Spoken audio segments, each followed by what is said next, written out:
Beleza. Então, dentro dessa topologia básica, né, dos subsistemas de cabeamento estruturado, deixa eu aceitar aqui o Lúcio. A gente tem entrada de telecomunicação, sala de equipamentos, a gente até começou a ver, né, entrada de telecomunicação, sala de equipamento e alguns itens, mas vamos rever aí para a gente relembrar. Cabeamento vertical, armário de telecomunicações, cabeamento horizontal e a própria área de trabalho, tá?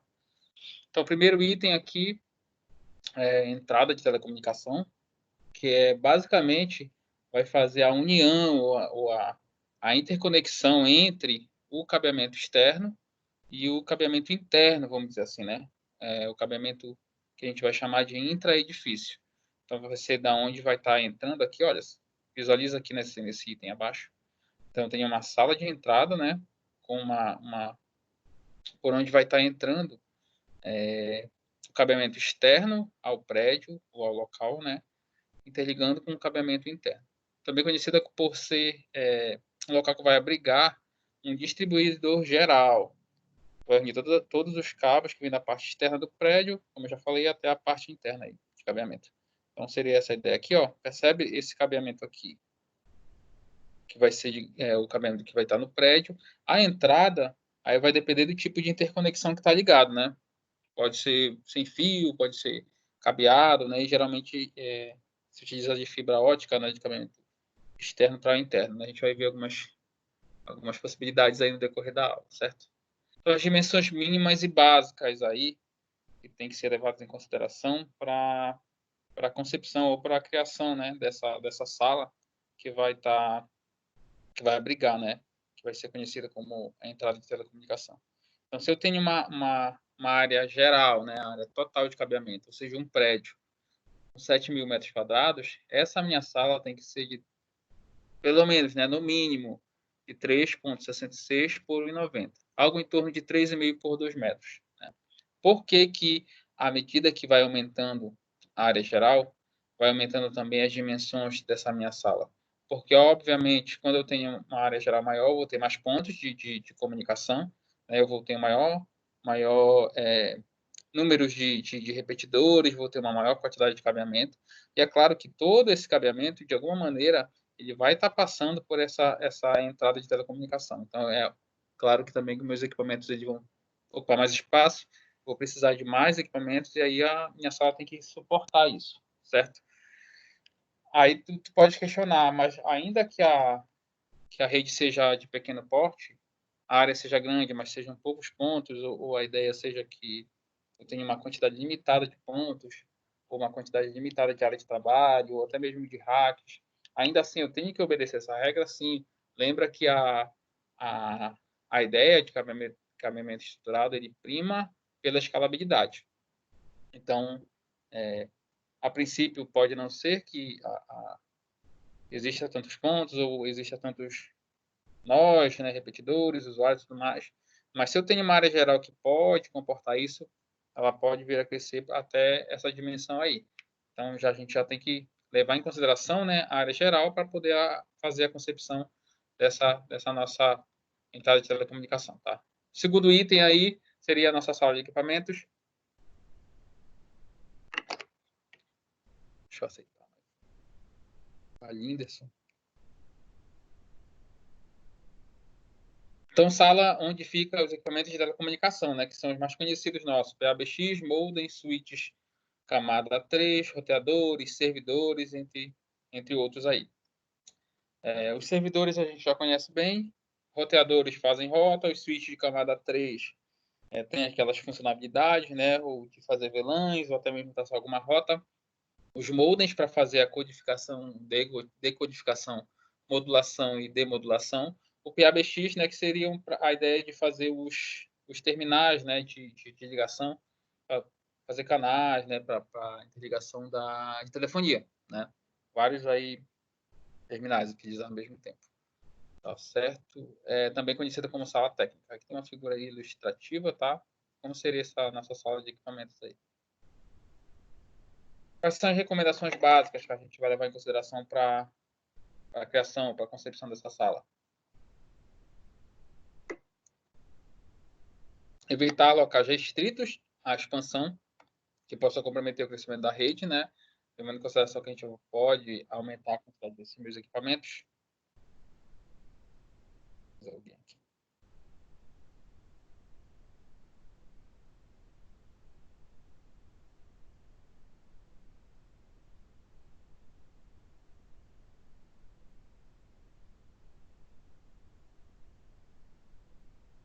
Tem 2 ali, Anderson, é?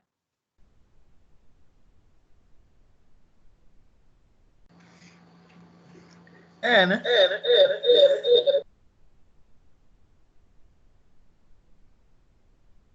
Você tá com 2 contas, Anderson? É que eu estou usando um monitor e outro microfone.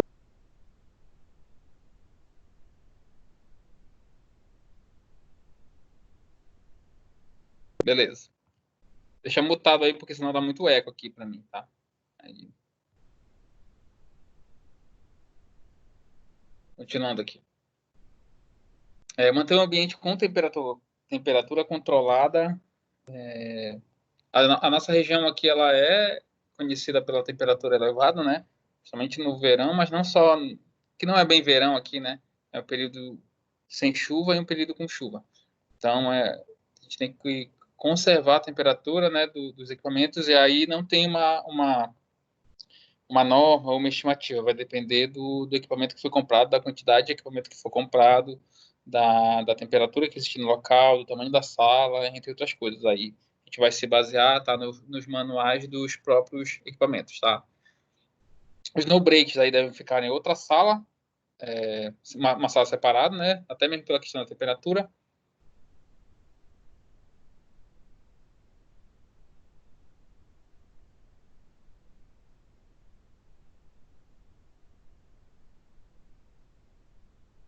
Bora ver se ele vai agora. Um piso antistático, né, de fácil limpeza, para evitar problemas com choque elétrico e também o dano, né, nos equipamentos. E, é claro, uma definição clara de política de segurança para manter o acesso à sala. Não só físico, né, mas também de forma escrita. Um manual aí com as políticas básicas, né, de segurança, com controle de acesso, controle de contas, quem vai fazer o que de forma específica, quem deve controlar o servidor, quem deve cuidar da parte de cabeamento, entre outras coisas aí básicas, certo? Então, a política de segurança que abranja todo o acesso, né, a essa minha sala. O terceiro item é o cabeamento vertical, como o próprio nome diz, vai fazer interligação entre os pontos, né, basicamente de administração e da sala de telecomunicação com todos os outros andares, né? Então, tem todas as salas que vão estar dentro do meu prédio. Isso se ele for, a gente chama vertical, mas não necessariamente tá, quer dizer que vão ter vários andares, mas vai interligar todas as salas que existirem, né? Nesse local.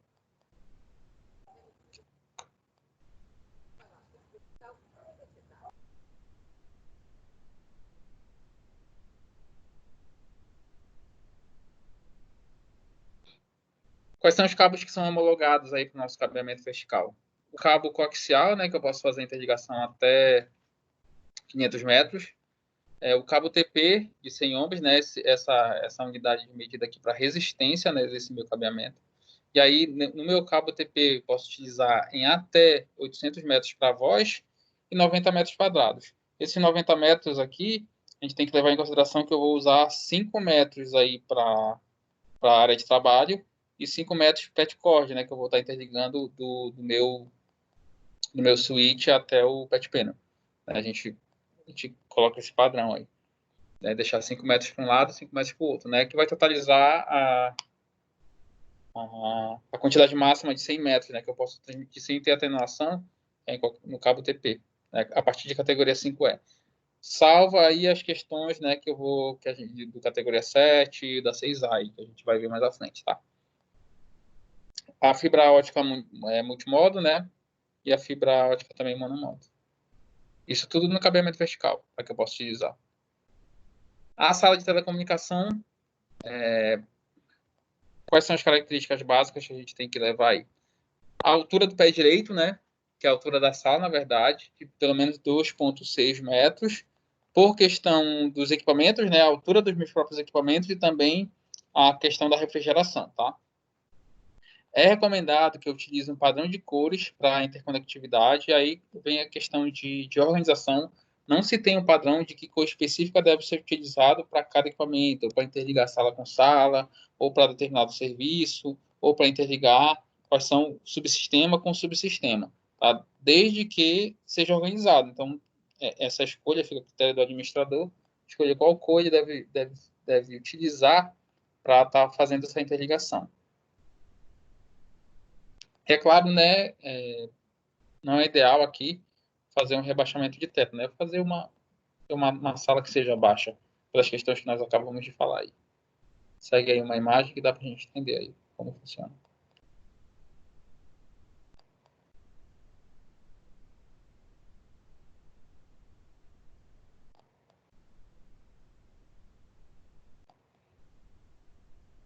Uma coisa interessante aí, né, é que eu devo ter um ponto principal de aterramento no edifício dentro dessa sala de telecomunicação. E é claro, em todas essas salas, e nessa também especificamente pela questão da temperatura, deve ser protegida contra incêndio. Essas questões aí de extintores, entre outras coisas, vão estar voltadas para a parte de segurança, mas não de forma específica para cabeamento estruturado. Vai ser na própria segurança predial, tá? Então, aqui, não é nesse 568C, não tem previsão, né, de quantidade de extintores ou quantidade de tomadas elétricas, essas questões elétricas aí voltadas para segurança, né? Isso aí vai estar dentro de outra norma.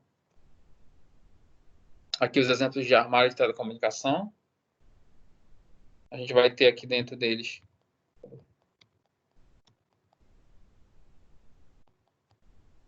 nossos equipamentos ativos, né, nossos switches. Vai ter também o passivo, né, o patch panel.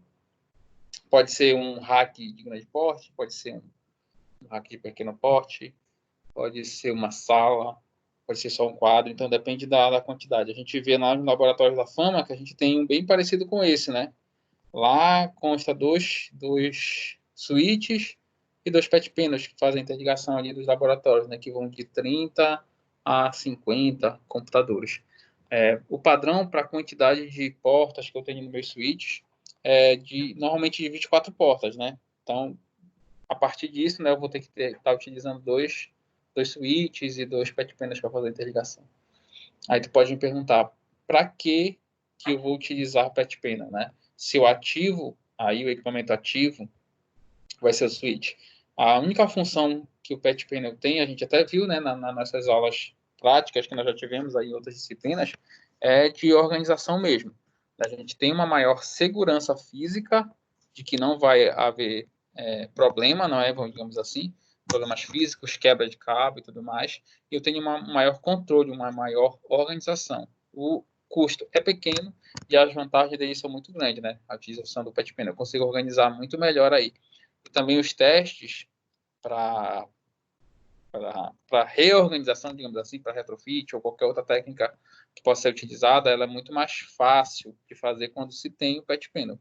Aí, para ser específico, né, eu vou te dar um exemplo. Se tu fores pegar uma rede que já existe, que já foi configurada, e tu não conhece, não existe uma organização dos pontos, é muito mais fácil fazer os testes, né, com um patch panel para te saber que ponto está interligando em qual porta do meu switch do que se não existisse. E também para fazer teste de problemas de cabeamento. Então, digamos que eu tenho um problema no cabo que se quebrou em algum lugar, é muito mais fácil para saber com o patch panel, né? Eu consigo saber aí onde é que é o ponto que está quebrado. Fica mais fácil, na verdade, não exatamente o lugar, é claro, mas sim o ponto, né, que está com problema. Vamos lá, as dimensões aí dos armários de telecomunicação. Pelo menos, tá? Um armário desse por andar de até 1.000 metros quadrados. Então, seria aí mais ou menos 10%, digamos assim, né? Uma medida básica para a gente entender aí isso. Então, a cada essa quantidade de metros quadrados, aí eu vou ter que pelo menos ter um armário. Pelo menos, tá? Pelo menos. Então, quais são as condições, ou as situações, melhor dizendo, que vão existir armários adicionais, tá? Quando a área do andar, é claro, for maior do que 1.000 metros quadrados, então se for 1.010 por exemplo, ou 1.100 ou 1.500 metros quadrados, eu já vou utilizar mais de um, né? Pelo menos dois, tá? E também quando a distância do subsistema horizontal, né, a interligação aí das salas, exceder 90 metros.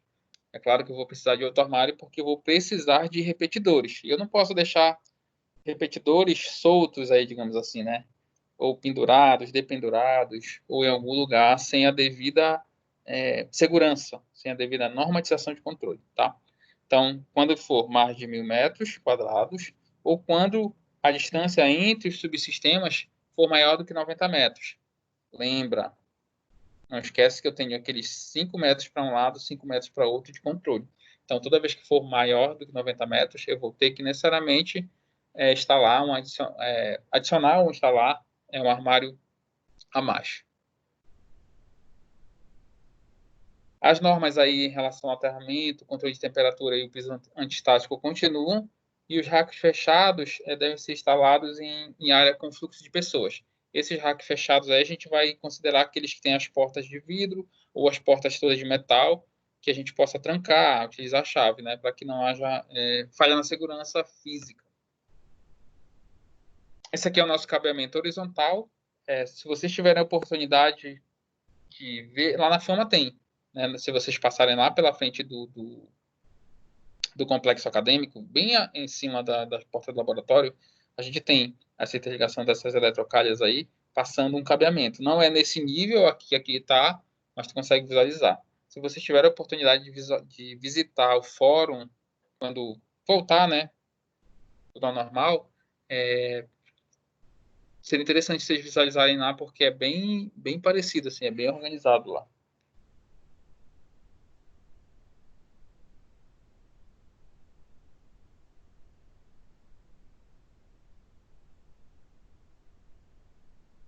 Então, no cabeamento horizontal, conjunto de cabos construídos normalmente no teto ou no piso, tá? Lá no fórum, a gente visualiza, se tu for na parte térrea, né, no estacionamento, tá lá no teto, e nos andares é no piso. É bem interessante, que é dentro do piso lá. E no final, a gente vai ver uns espelhos aqui de tomadas. Deixa eu admitir mais um. Todo alto. Que se utiliza, né, dessas duas formas aí, tanto no teto quanto no piso. E faz a conexão entre a área de trabalho e a sala de telecomunicação, né? Seria os computadores até a sala de telecomunicação. Aqui eu tenho os switches, os equipamentos core, entre outras coisas, tá? A topologia física é em estrela, né, que eu tenho um nó central interligando os outros dispositivos. Vai estar, é claro, no meu armário de telecomunicação interligado, né, nesses racks que a gente acabou de falar no item 4.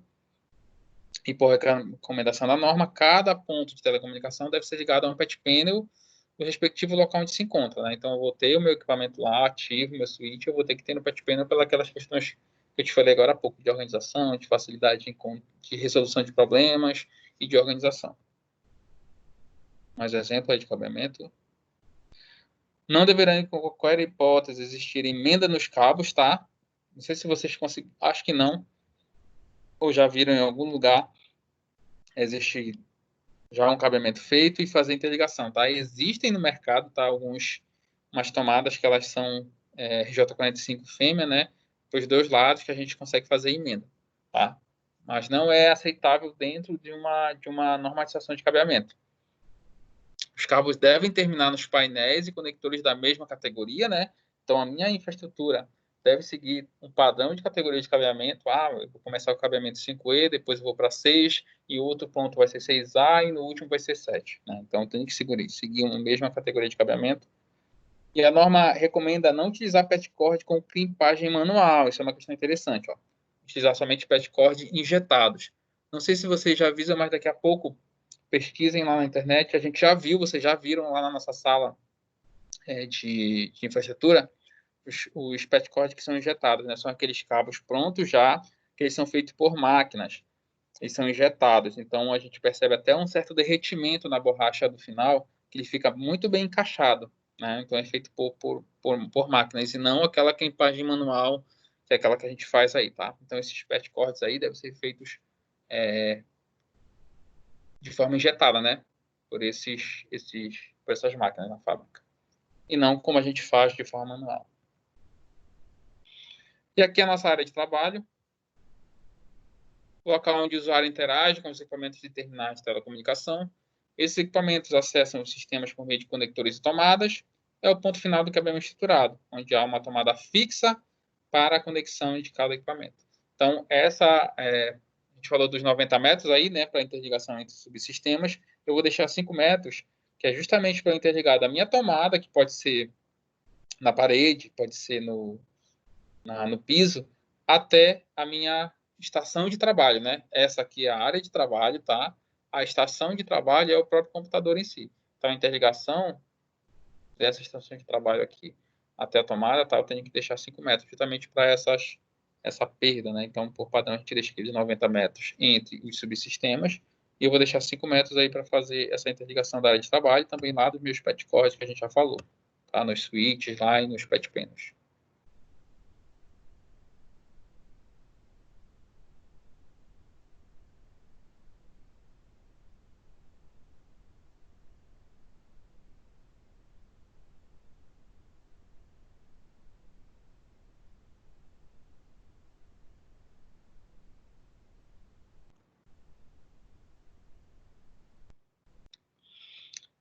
Recomendação de normas aí para a área de trabalho. Então, no mínimo, 2 tomadas de telecomunicação, sendo pelo menos uma com par trançado categoria 5E ou superior, tá? Hoje em dia, nem tem no mercado, né? Menor que 5E, muito difícil. O outro pode ser com cabo óptico de multimodo, né? De fibra ótica. Na prática, como que ambas sejam UTP, né? Categoria 5E, 4 pares, né? Ou a partir disso, 6, 6A ou 7. Mas a maioria ainda hoje é 5E. Apesar de existir, né, as categorias bem mais avançadas, ainda é que predomina no mercado ainda o 5E. Para novas instalações,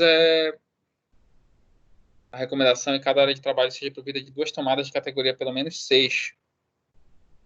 As tomadas podem ser colocadas no espelho padrão, né, com a caixa de entrada ou 4x2 ou 4x4. Essa tomada que a gente deve ter perto de ti aí, provavelmente, que tu liga a tua lâmpada, coloca a tua tomada, aquela mais que não é aquela meio retangular, digamos assim, é uma 4x2, tá? E aquela uma que é bem quadrada, bem certinha, é uma 4x4, tá bom? Essa 4x2, normalmente ela dá 2 tomadas, e a 4x4 ela dá 4 tomadas. Então teria aqui 2 entradas, né? Seja lá qual for que for utilizado, aqui 4. Aí eu posso utilizar caixa de piso, caixa de superfície ou diretamente nos painéis mobiliários do escritório. Então, algumas mesas têm a próprio espelho já, e essa minha tomada vem até o espelho, e lá até a minha mesa, aliás. E lá na minha mesa eu posso interligar da minha estação de trabalho, do meu computador, pega o cabo e interliga diretamente na mesa. Tem um espelho lá na mesa. Esse espelho que eu falo, tá, é a tampa, digamos assim, né? Que vai ter a tampa da tomada e aí as entradas. Ou 2, né? Se for na caixa de passagem 4x2. Ou 4 na 4x4 aqui. Aquela mais quadrada. Devem ficar próximas às tomadas elétricas, né? Eu não posso. Respeitando, é claro, aquela distância básica aí. De pelo menos 30 centímetros aí entre. Para que não exista interferência, né? E se houver, se não tiver, né, como não ser utilizada, utilizar o cabeamento correto, né, para que ele seja resistente a essa interferência elétrica externa, tá bom? Aqui os nossos conectores, não vou tratar aqui, nós já vimos várias vezes, né, as combinações que são utilizadas tanto na A quanto na B, já fizemos inclusive práticas, mas vamos entender aqui a gente consegue visualizar os espelhos, tá? A gente tem esse aqui, olha, que normalmente a gente utiliza naquela padrão da caixa de passagem 4x2, tá bom? Aqui é para piso, tá? Esses dois para pisos, aqui 4x2, aqui 4x4. E essa aqui é mais quadrada, ó. 4x4, olha. Que eu posso ter só um, posso ter dois, posso ter até com 4 entradas aí. Que a gente vai visualizar aqui, olha, dentro da organização, tanto no padrão A quanto no padrão B, tá? Eu tenho na ordem, né? Os fios 1 e 2, que eu vou só transmitir. Os fios 3 e 6, que eu vou só receber. Os fios 4 e 5, que eu vou enviar e receber. E os fios 7 e 8 também, que eu vou enviar e receber. Tá? Então, dei uma gravada isso aí, que provavelmente vai ser uma questão de prova, né? Em relação à transmissão, já caiu até numa prova de concurso. É a questão da transmissão, quais são os cabos que se transmitem, quais são os cabos que recebem e quais fazem as duas coisas aí. Alguma dúvida aqui, pessoal, nessas tomadas, espelhos ou na transmissão? Ou tá tranquilo?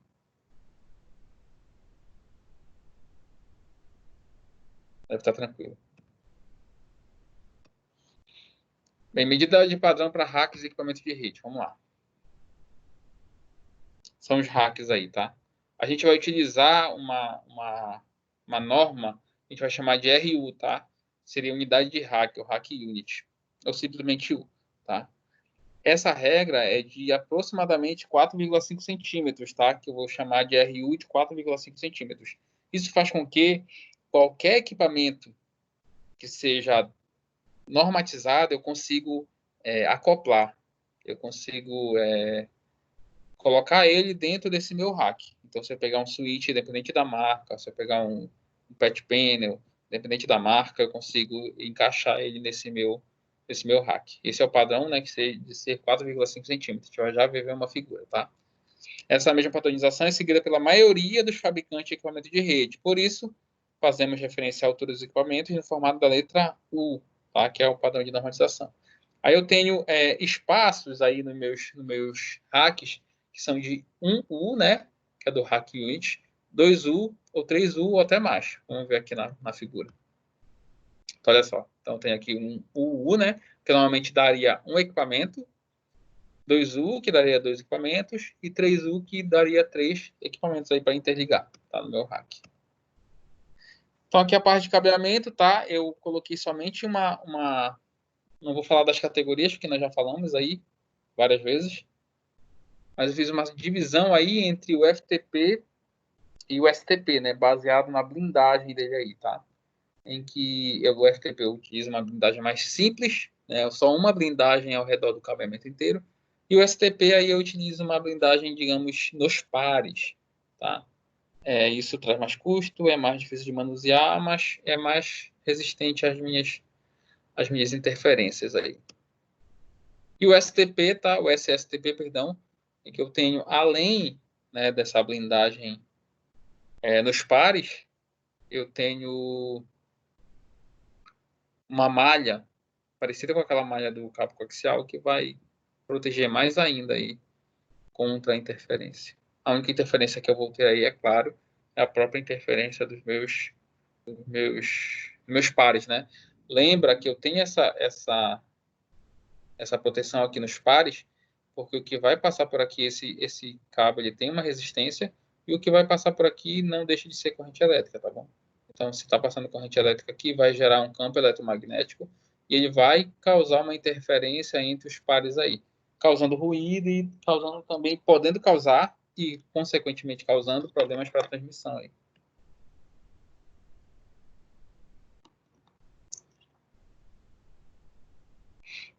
Características básicas aí do cabo coaxial não são tão maleáveis, a gente tem uma certa dificuldade de instalar, são pouco utilizados hoje, né, em redes de dados, mas em sistemas de câmeras, em sistemas de televisão ainda é bastante utilizado. Aqui é a ideia do cabo coaxial, tá? Eu tenho uma capa, perdão, uma parte metálica, uma malha metálica, né, que vai isolar.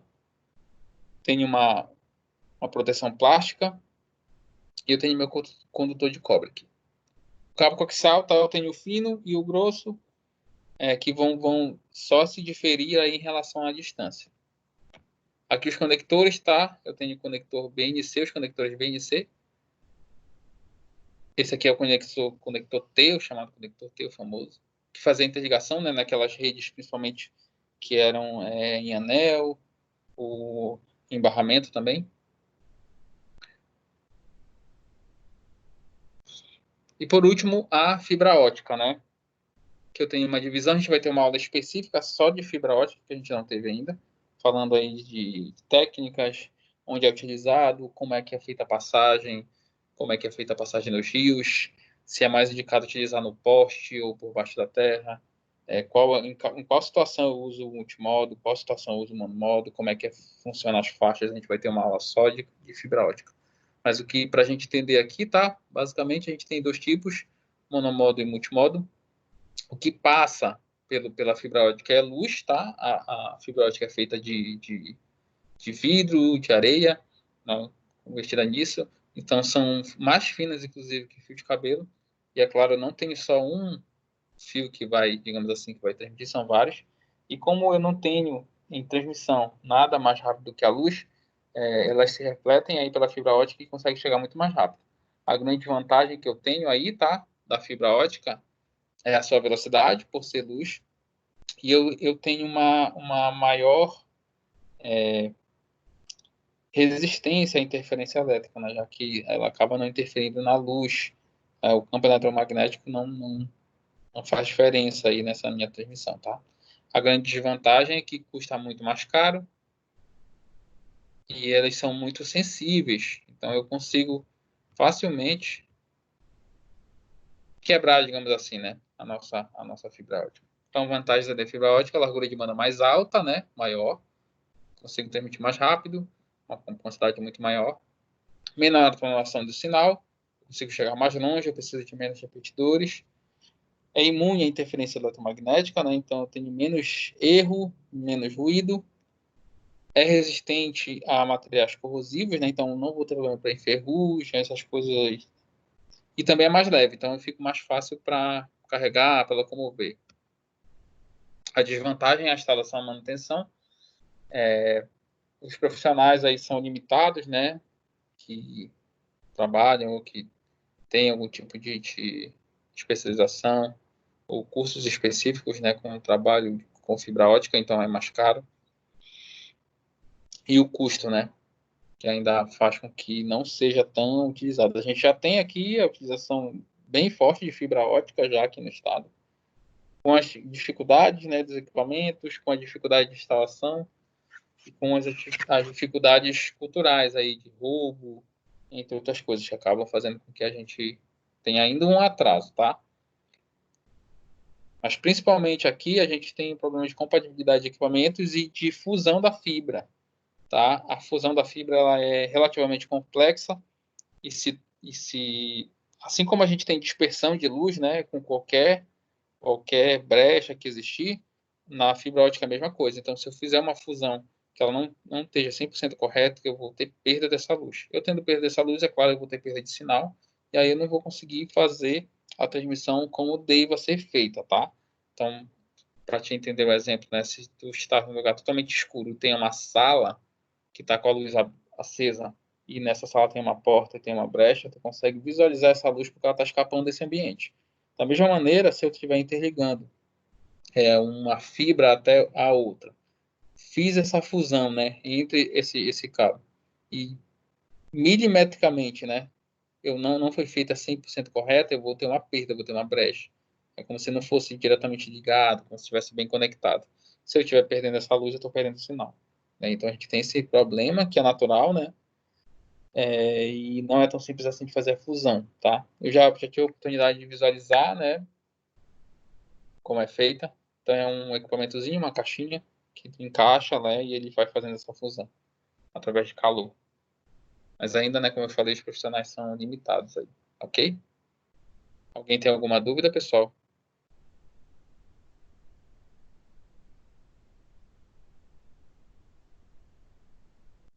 Sim ou não? Não. Beleza. Por hoje é isso aqui, tá? Eu vou estar gravando essa aula de hoje. Já está sendo gravada, tá? Eu vou colocar no YouTube, então avisa aí, apesar de ter uma quantidade razoável de alunos hoje aqui. Eu vou estar colocando hoje ainda, tá? Na aula, no encontro 9, tá? Na aula do encontro 9. Vou colocar um link, vai direto para o YouTube, onde eu vou estar upando esse vídeo. E aí, durante essa semana, eu vou estar tentando gravar os vídeos para a gente estar atualizando as aulas que a gente perdeu, tá? E aí eu vou estar avisando vocês. Então, segue hoje a aula normal e sexta-feira a gente tem aula normal de roteamento e no sábado a aula normal de projeto integrado. Certo? Possui o material dessa aula. Tá, eu vou colocar o slide lá, também no encontro 9. Vou colocar agora, tá? junto com o vídeo. Então, quem quiser, daqui a 5 minutinhos, a hora que eu acabar, já vou colocar. Já pode ir lá baixar o slide, tá bom? O vídeo vai demorar mais um pouquinho, que eu vou ter que ir lá no YouTube, aí eu vou colocar o link. Mas o slide eu vou colocar agora. Vou abrir aqui para colocar. Encontro 9 na aula, tá? Beleza. Tá ok? Por hoje é isso, tá, pessoal? Boa noite.